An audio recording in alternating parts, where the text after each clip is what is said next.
신약성경 마가복음 3장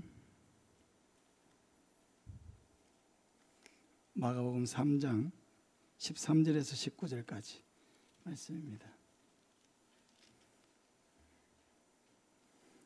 마가복음 3장 13절에서 19절까지.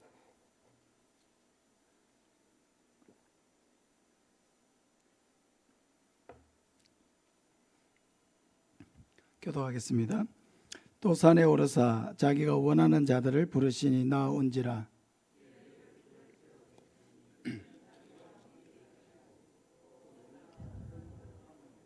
귀신을 내쫓는 권능도 가지게 하려 하심이러라.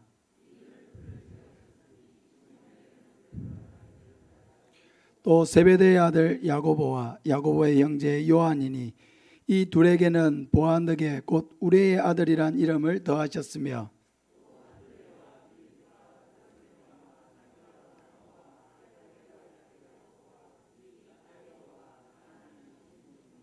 또 가룟 유다니 이는 예수를 판자르라. 아멘.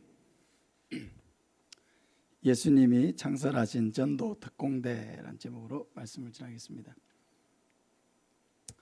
2011년에 소말리아 앞바다에서 우리나라 사모 주얼리오라고 하는 배가 피랍이 됐습니다. 그때 소말리아 해적이 우리 선원 21명을 인질로 잡고 우리나라 정부와 협상을 하면서 돈을 요구했습니다. 그때 이제 우리나라에서는 여론으로 그런 해적들에게 돈을 주기 시작하면은 앞으로 더 많은 이런 일들이 일어날 것이다 하면서 국민 여론으로는 해적과 절대로 협상해서는 안 된다, 이런 이제 여론이 이렇게 비등했습니다. 그래서 결국 이제 정부에서 고민하고 군에서 고민하다가 그때 당시 이명박 대통령 시절인데요, 우리 해군 특수전 요원들을 비밀리에 보내가지고 이 잡혀있는 해적을 구출하자. 그 아덴만 여명작전인가 그렇죠. 아덴만 여명작전.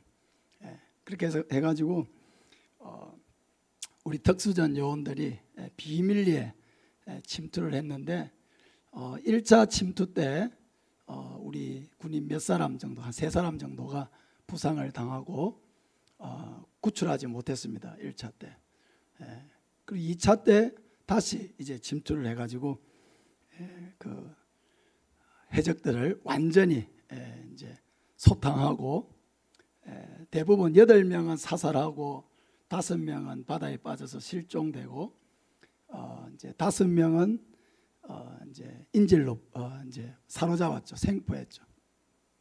그리고 우리 국민 21명 전원이 다 구출되는 그런 일이 있었습니다. 엄청난 사건이죠. 작전을 통해 가지고 우리 국민 전원을 생존한 상태에서 구출해냈다. 전 세계적으로 굉장히 유명해진 그런 작전이 되었습니다. 그 선장이 석혜균 선장이라고 하는 선장인데 총을 6발 맞아가지고 거의 뭐 죽었다고 생각될 정도였습니다. 그런데 이제 소말리아인가 거기 이제 뭐 인근에서 빨리 긴급 이제 거의 생명만 붙어 있는 상태로 긴급 수술을 하고 그 상태에서 우리나라로 거의 11시간 정도 비행을 해가지고 긴급 수송을 했습니다. 그래서 우리 이제 이런 긴급 그런 치료 분야에 이제 우리나라 최고 권위자죠. 아주대학교의 이국종 교수님이 이 석혜균 선장을 치료를 했습니다. 살아났죠. 그래서 이국종 교수님도 엄청 이제 이 사건을 통해서 굉장히 유명해졌고, 이렇게 갑작스럽게 큰 부상을 입은 사람을 긴급 수송해서 치료하는 게 얼마나 중요한지에 대해서 이렇게 우리나라의 이제 분위기를 환기시키는 그런 아주 중요한 계기가 된 그런 사건입니다. 그러니까 이런 사건이 터졌을 때 결국은 누가 건져내었느냐? 바로 특수훈련을 받았던 군인들이 아주 엄밀하게 침투해서 또 총을 아주 정확하게 쏠 수 있고 또 비밀리에 움직일 수 있고 적을 제압할 수 있는 아주 특수훈련을 받은 우리 해군 특수전 여단 대원들이 가가지고 이런 완벽한 작전을 벌인 것입니다. 예수님께서도 12제자를 부르신 이유는 오늘 본문에도 나오지만은 이 12제자를 전도 특공대로 만들기 위해서 예수님이 부르신 것이죠. 그래서 예수님이 하늘로 승천하신 후에 온 세상에 이 12제자를 통해서 복음을 전파하는 사명을 주셔서 그 임무를 마지막까지 감당하도록 하기 위해 가지고 전도 특공대로서 12제자를 부르신 것입니다. 오늘 다시 말씀을 다시 한번 보면요, 13절부터 보면은 또 산에 오르사 자기가 원하는 자들 부르시니 나온지라. 이에 12를 세우셨으니 이는 자기와 함께 있게 하시고 또 보내사 전도도 하며 귀신을 내쫓는 권능도 가지게 하려 하심이러라. 여기 보면은 분명하게 예수님 말씀하고 있어요. 왜 12명을 세우셨느냐? 자기와 함께 있게 하시고, 자기와 함께 있게 하신 이유는 뭐죠? 이들을 전도 특공대로 훈련시키기 위한 것이죠. 그리고 이들을 보내셔서 전도하도록 하기 위해서 12제자를 부르셨다고 했습니다. 그럼 이 전도 특공대는 어떤 특징을 가지고 있어야 합니까? 첫째는 무엇을 하든지 전도에 관심을 가져야 합니다. 이게 전도 특공대의 가장 큰 특징. 무엇을 하든지 복음 전하는 일에, 영혼 구원하는 일에 관심을 가져야 한다는 것입니다. 마가복음 1장 35절 이하에 우리 같이 한번 읽겠습니다. 화면을 보고요. 시작. 새벽 아직도 밝기 전에 예수께서 일어나 나가 한적한 곳으로 가사 거기서 기도하시더니 시몬과 및 그와 함께 있는 자들이 예수의 뒤를 따라가 만나서 이르되 모든 사람이 주를 찾나이다. 이르시되 우리가 다른 가까운 마을들로 가자. 거기서도 전도하리니 내가 이를 위하여 왔노라 하시고 이르시되 우리가 다른 가까운 마을들로 가자. 거기서도 전도하리. 이상합니까? 38절부터 제가 다시 읽을게요. 이르시되 우리가 다른 가까운 마을들로 가자. 거기서도 전도하리니 내가 이를 위하여 왔노라 하시고 이에 온 갈릴리에 다니시며 그들의 여러 회당에서 전도하시고 또 귀신들을 내쫓으시더라. 아멘. 예수님께서 새벽에 기도하고 계시는데 시몬 베드로를 비롯한 몇 제자가 예수님의 뒤를 따라가서 모든 사람들이 예수님을 찾고 있습니다. 이렇게 이야기한 것이죠. 아마도 베드로와 제자들은 사람들이 예수님께로 몰려들고 또 덩달아 자기들도 사람들에게 주목을 받고 인기를 끌게 되는 것을 어느 정도 좋아했던 것 같습니다. 그래서 그들은 예수님이 빨리 기도하는 것도 제쳐두고 빨리 사람들이 찾고 있으니까 와가지고 사람들이 원하는 대로 병도 고쳐주고 사람들이 원하는 대로 이것저것 원하는 것을 해주어서 더 인기 있는 그런 일들을 예수님께서 계속 해주기를 그들은 바랐던 것 같습니다. 그러니까 그런 마음이 있으니까 기도하고 있는 예수님조차도 방해를 하게 된 것이죠. 근데 예수님께서 제자들에게 뭐라고 하십니까? 우리가 다른 가까운 마을들로 가자. 거기서도 전도하리니 내가 이를 위하여 왔노라 하시고 이에 온 갈릴리에 다니시며 그들의 여러 회당에서 전도하시고 또 귀신들을 내쫓으시더라 했습니다. 예수님은 제자들이 원하던 것처럼 사람들의 인기에 영합하기를 원하지 않으시고 오로지 사명에 집중하기를 원하셨습니다. 그 사명은 오직 영혼 구원하는 일이죠. 내가 이를 위하여 왔노라 했죠. 다른 마을, 가까운 마을들로 가자. 거기서도 전도하리니 내가 이를 위하여 왔노라. 너무 명확하게 예수님께서 이 땅에 오신 이유들을 말씀해 주셨고 예수님은 이 사역에 온전히 집중하기를 원하셨습니다. 그래서 제자들을 데리고 사람들이 기다리고 있는 곳이 아니라 또 다른 마을들로 복음을 필요로 하는 마을들, 아직 복음을 듣지 못한 마을들로 가기를 예수님은 원하셨습니다. 이렇게 해서 예수님은 3년 동안 계속 제자들을 데리고 다니면서 현장에서 훈련을 시키셨습니다. 그리고 처음 그 제자들을 부르실 때에 뭐라고 불렀습니까? 나를 따라오라. 내가 너희를 어떤 어부가 되게 하리라? 사람을 낚는 어부가 되게 하리라. 할렐루야. 그 사람 낚는 어부가 갑자기 되는 건 아니죠. 훈련을 받고 연단을 받고 예수님과 함께 다니면서 예수님이 하시는 사역들을 보고 그가 하시는 말씀들을 듣고 배우고 이렇게 해서 훈련이 되는 것입니다. 3년 동안 예수님께서 계속 제자들을 현장 속에 데리고 다니시면서 영혼 구원하는 사람으로, 사람 낚는 업으로 훈련을 하신 것입니다. 사랑하는 여러분, 우리가 전도 특공대로서 예수님의 사명을 우리의 가슴에 품고 이 지역의 생명의 복음을 전하는 특공대가 되기 위해서는 어떻게 해야 합니까? 무엇을 하든지 영혼 구원한 일에 관심을 가져야 합니다. 할렐루야. 무엇을 하든지 누구를 만나든지 어디에 있든지 어떻게 내게 주신 이 사람들, 내가 만나는 이 사람들을 그리스도께로 인도할 것이냐, 여기에 오직 우리의 관심을 가져야 합니다. 그렇게 관심을 가져야만 복음을 전하게 되고 또 복음을 전해보면서 왜 이렇게 복음이 잘 전해지지 않을까? 무슨 말로 하면 복음을 전할 수 있을까? 스스로 고민하게 되죠. 여러 가지 많은 상황 속에서 어떻게 해야 이 사람의 마음의 문을 열고 어떻게 해야 무슨 말로 짧은 시간에 이들에게 복음을 전할 수 있을까? 그런 고민들을 하게 된다는 것입니다. 현장에서 사람들을 만나야 그런 고민을 하게 되는 거죠. 항상 복음 전하는 일에 관심을 가져야 합니다. 어떻게 하면 영혼을 구원할 수 있을까? 그냥 만나는 내 이웃이 아니고 그냥 만나는 내 직장 동료가 아니고 그냥 만나는 우리 가족이 아니고 그 영혼, 구원받아야 될 영혼이라고 생각을 하고 어떻게 하면 그 영혼을 그리스도께로 인도하고 내가 믿는 예수님을 그들도 믿게 해서 이 땅의 천국을 누리다가 영원한 천국으로 가게 할 것이냐, 다른 영혼의 구원에 우리는 오직 관심을 집중해야 한다는 것입니다. 우리 교회에 오셔서 전도 간증도 해주셨던 한진희 장로님이란 분이 있습니다. 세계로 교회 전도왕 5명 중에 한 분이시죠. 이분은 원래 쌀 장사를 하신 분이었는데요, 워낙 전도에 열심을 내고 오히려 쌀 장사하는 데는 자기가 큰 노력을 하지 못한 거예요, 사실은.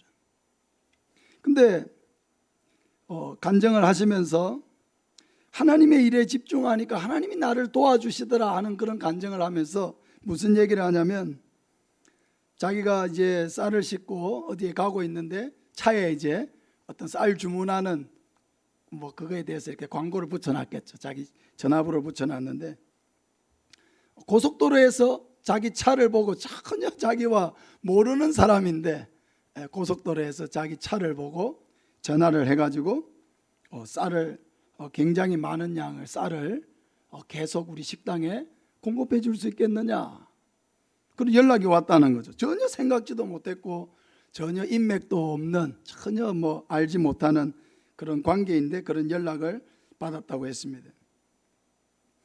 그래 자기는 그게 성사가 잘 되지 않을 거라고 생각을 하고 쌀값을 굉장히 비싸게 불렀는데 괜찮다고 그 가격에 우리 식당에 쌀을 넣어달라고. 구내 식당이라 가지고 쌀이 한 번 들어가면 굉장히 많이 들어가는 그런 식당이라는 거죠.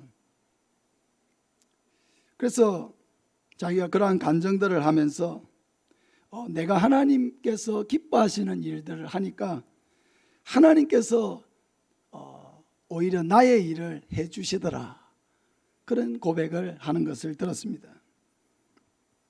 저도 새벽에 전에 아이들 때문에 굉장히 고민이 좀 제 마음속에 밀려왔을 때가 있었습니다. 이 아이들을 어떻게 키우고 뒷바라지하고 해야 되나, 그런 걱정들이 이제 부모님에겐 다 좀 있기 마련인데요. 근데 그런 고민이 제 마음속에 굉장히 사무쳐 있던 어느 날 그 새벽에 하나님께서 너무 분명한 음성으로 동현아, 너는 나의 일을 하여라, 내가 너의 일을 하리라 그러시더라고요. 너는 나의 일을 하여라, 내가 너의 일을 하리라. 그 말씀이 저의 마음속에 왔을 때 그냥 그때부터 마음을 완전히 그 아이들에 대한 염려와 걱정을 완전히 내려놓게 됐어요. 하나님, 저는 하나님의 일을 하겠습니다. 교회를 세워나가고 또 이 지역에서 열심히 복음 전하면서 하나님의 일을 하겠습니다. 아이들은 하나님이 키워주십시오. 그날 이후로 그냥 다 하나님 앞에 맡기게 되었어요. 마음에 그렇게 염려가 이렇게 되었던 것이 순식간에 이렇게 마음이 가볍게 되고 그 모든 것을 그냥 하나님 앞에 의탁하게 되었던 그런 일들이 있었습니다. 이 한진희 장로님도 전에 쌀 장사를 했지만 지금은 뭐 하시냐면 CCTV 설치하고 음향 방송 장비 이런 걸 설치하는데, 제가 이제 페이스북 카카오톡하고 좀 비슷한 건데 페이스북 친구여가지고 이렇게 한 번씩 그분이 이제 이렇게 하는 걸 보는데 굉장히 뭐 일이 바빠요. 제주도도 가고 뭐 서울도 가고 어디도 가고 계속해서 일이 막 밀려드는 거예요. 그 일도 작은 게 아니에요. 한번 했다 하면은 아마 그 공사가 적어도 막 수천만 원 이런 공사들을 막 하는 거예요. 계속 끊임없이 일을 하더라고요. 야, 참 하나님께서 열어주시니까 그냥 막 뻥뻥 열리는 거예요. 할렐루야. 하나님이 기뻐하시는 일들을 마음껏 하니까 하나님이 그 장로님의 모든 삶과 사역을, 그 모든 일들을 하나님이 열어주시니까 막 일이 끊임없이 들어오고 또 자기대로 또 열심히 복음을 전하고 이렇게 선순환을 만들어가는 것을 보게 되는 것입니다. 마태복음 6장 33절에도 그런 말씀이 있잖아요. 너희는 먼저 그의 나라와 그의 의를 구하라. 그리하면 이 모든 것을 너희에게 더하시리라. 할렐루야. 그럼 이 모든 것이 무엇입니까? 마태복음 6장에 보면은 무엇을 먹을까, 무엇을 마실까, 무엇을 입을까 염려하지 말라. 이는 다 이방인들이 구하는 것이라. 너희 하늘 아버지께서 이 모든 것이 너희에게 있어야 할 줄을 아시느니라. 할렐루야. 우리가 전도에 집중한다고 해서 굶어 죽지 않습니다. 우리가 전도하는 일에 집중한다고 해서 결코 우리의 삶이 쪼그라들지 않는다는 것을 여러분 믿으시길 바랍니다. 우리가 하나님의 일에 집중하고 헌신할 때 하나님이 우리의 길을 열어가시는 것을 우리가 친히 체험해야 합니다. 먼저 그의 나라와 그의 의를 구하는 우선순위가 바로 설 때 하나님께서 우리의 먹을 것과 입을 것과 마실 것을 정말로 책임져 주신다는 것을 우리가 우리의 삶에서 체험해야 하는 것입니다.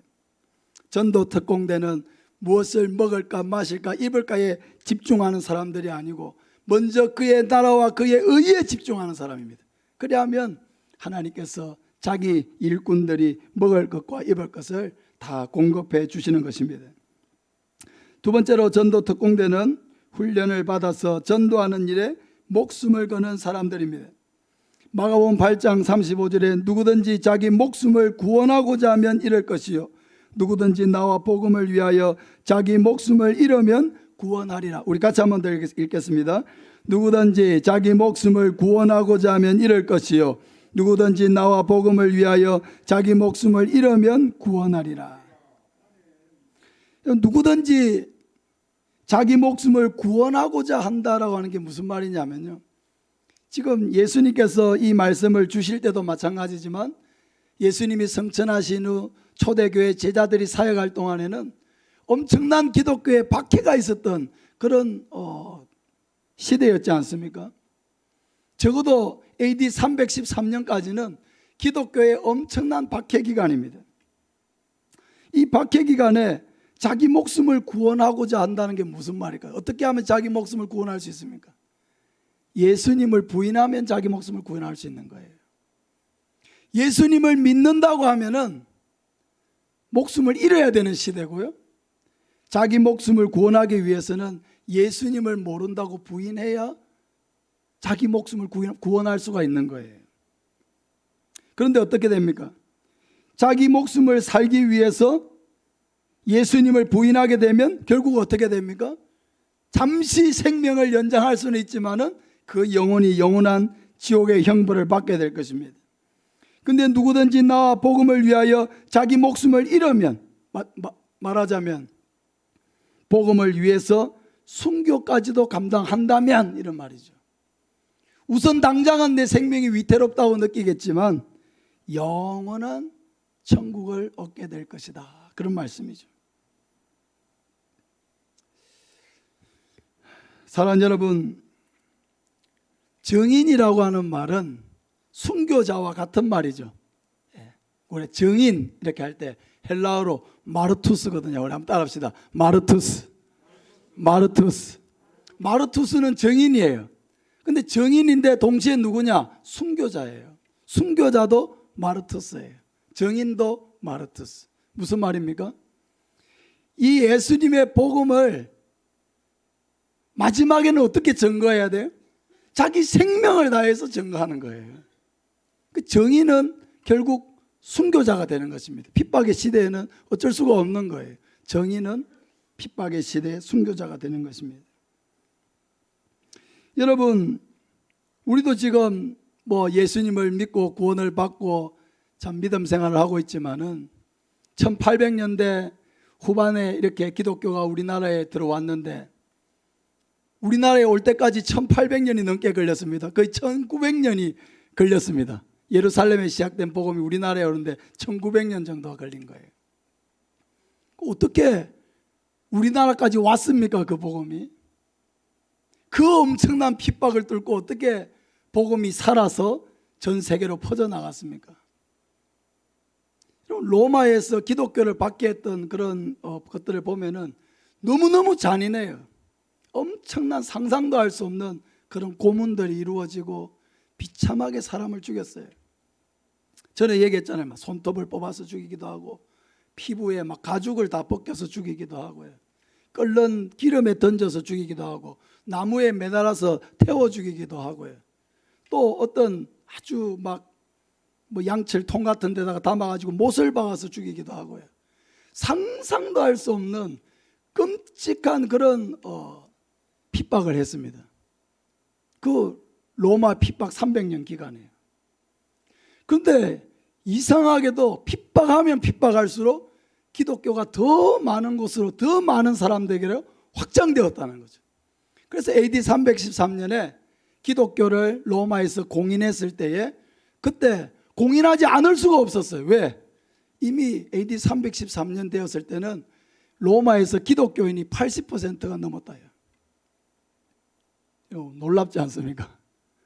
예루살렘에서 예수님 한 분을 통해서 12제자에게로 그 12제자에게서 복음을 들은 자들에게로 계속해서 복음이 전파되어 나가가지고요.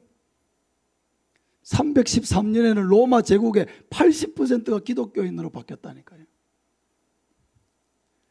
그 300년 기간에 죽었던 그 순교자들이 수백만을 헤아릴 것입니다. 수백만의 순교자가 있었어요. 내 증인이 되리라. 내 증인이 되리라. 그 증인이 어떻게 되었습니까? 순교를 통해서 증거했어요.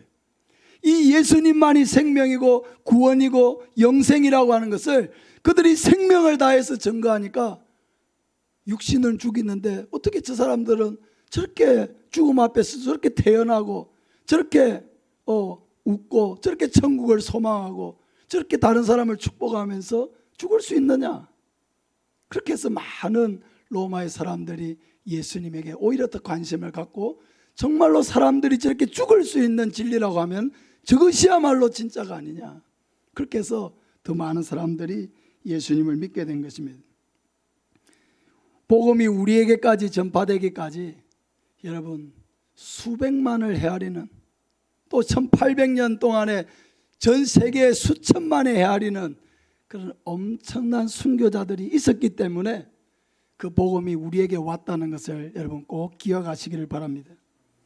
사도행전 20장 24절에 내가 달려갈 길과 주 예수께 받은 사명 곧 하나님의 은혜의 복음을 증언하는 일을 마치려 하면은 나의 생명조차 조금도 귀한 것으로 여기지 아니하노라. 할렐루야.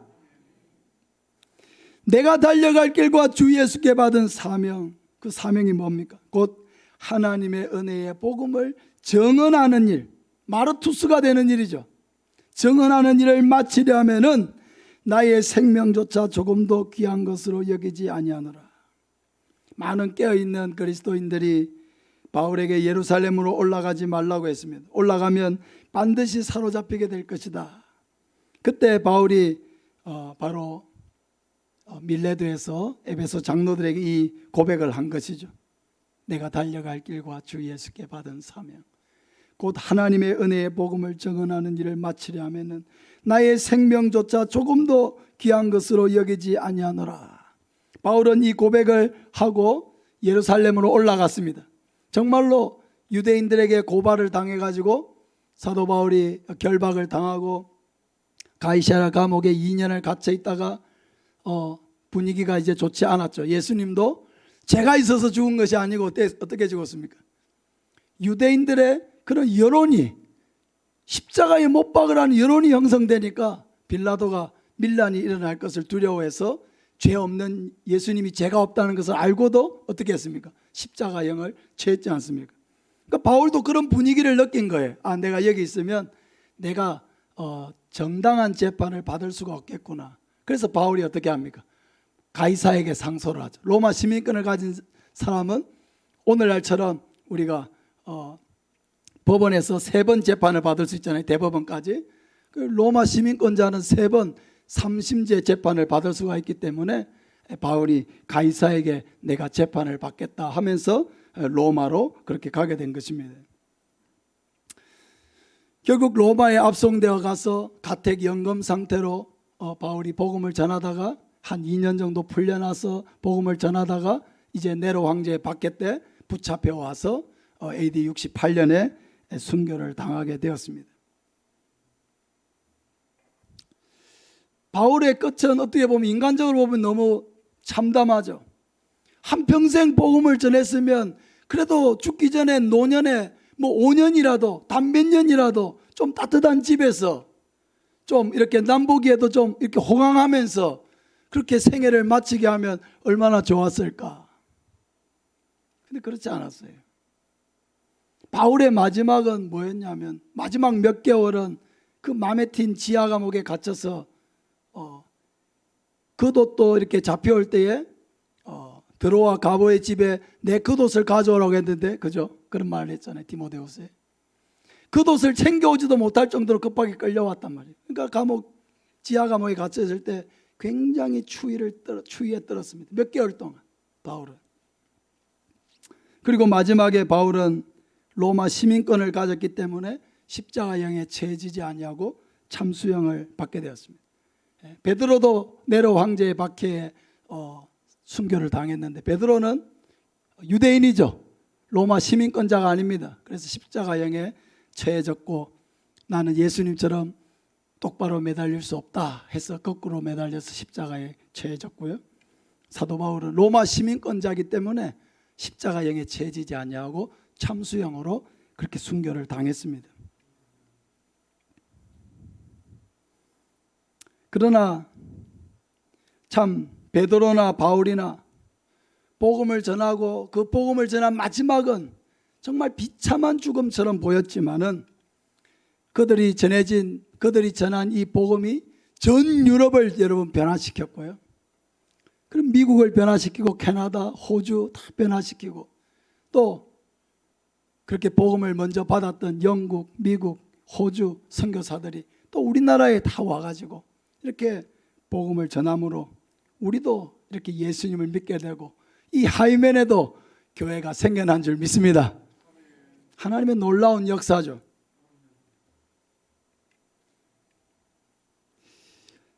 여러분 지금 우리 하이멘에 인구가 몇 명이냐면요 2,800여 명입니다.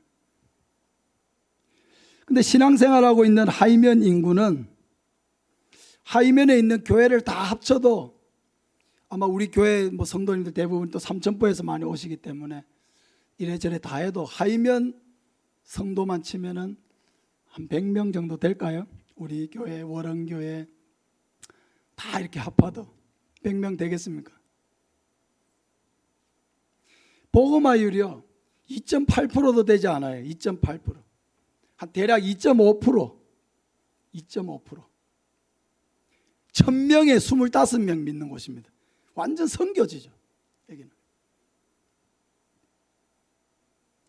저는 목표가 이 하이면에 1년에 1%씩 복음화율을 높여가는 게 제 목표입니다. 1년에 1%씩 복음화율을 높여. 그럼 1년에 1% 복음화율이 높아지려면요 28명을 전도하면 돼요. 할렐루야. 하이면에서 28명을 전도하면 복음화율이 1%씩 높아질 수 있어요. 그래서 제가 이곳에서 은퇴할 때까지 열심히 전도해가지고 최소한 복음화율 30% 하이면으로 만들기를 기대하고 소망하고 있습니다. 할렐루야. 이 삼천포 인구가 얼마냐면요 2022년 통계로 45,580명밖에 안 돼요. 이 삼천포 인구가 45,580명. 이 중에 20%가 예수를 믿는다고 하면 삼천포 인구 10,000명 정도가 예수님을 믿어야 돼요. 10,000명. 그럼 지금 삼천포에 있는 교회들, 성도들, 이단 사입이 빼고 다 합하면 몇 명 정도 될까요? 한 3,000명 될까요? 3,000명? 예? 사망교회, 삼천포교회, 성결교회, 제일교회, 중앙교회 다 해가지고 한 3,000명 되겠습니까? 또 개척교회들도 있으니까. 복음화율 20%를 달성하려면 대략 10,000명 정도가 삼천포에 믿어야 돼요. 10,000명. 그럼 지금 3,000명 정도 예수님 믿고 있으면 7,000명 정도를 더 전도해야 돼요. 더 전도해야 돼요.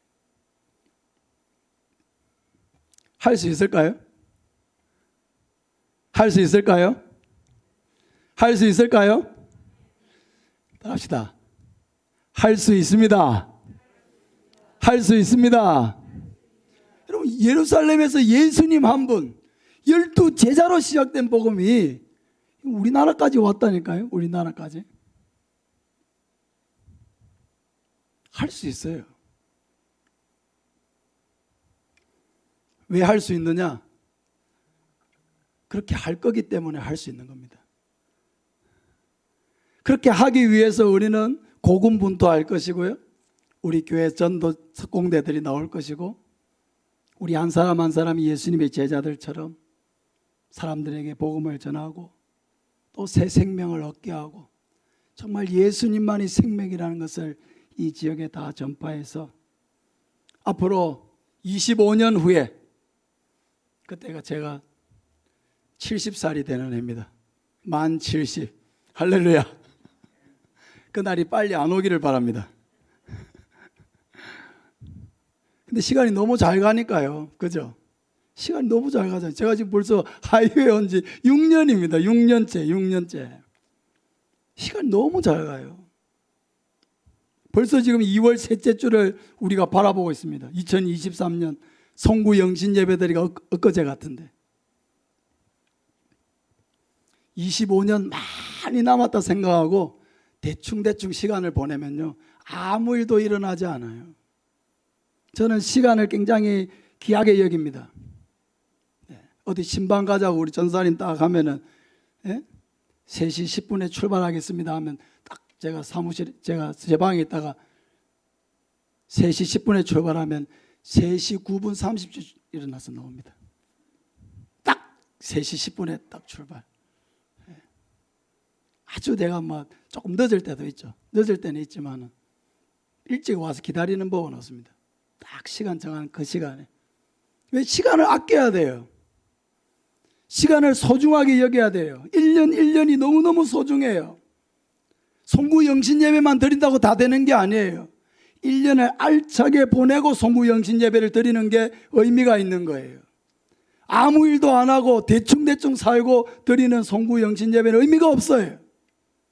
1년 1년을 소중하게 생각해야 돼요.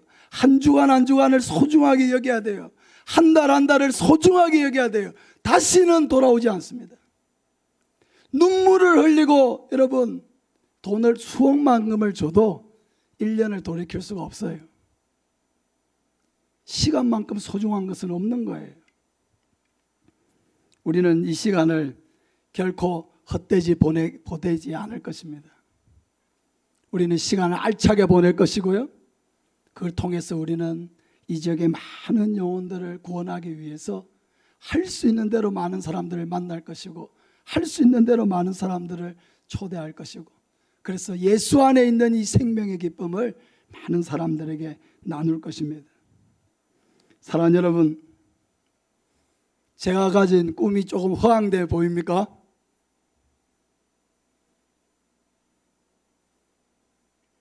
목사님, 그래도 그건 너무 심합니다. 그렇지 않습니다. 우리 한번 따라합시다. 저도 목사님과 함께 하겠습니다. 그거면 충분합니다. 할렐루야. 예수님이 하신 것처럼 저도 열심히 할 것이고요. 여러분이 저와 함께 때론 좀 숨이 찬다는 생각이 들어도 열심히 따라와 주면은 반드시 하나님은 우리 교회를 통해서 놀라운 역사를 이루실 것입니다. 우리 같이 한번 기도했으면 좋겠습니다.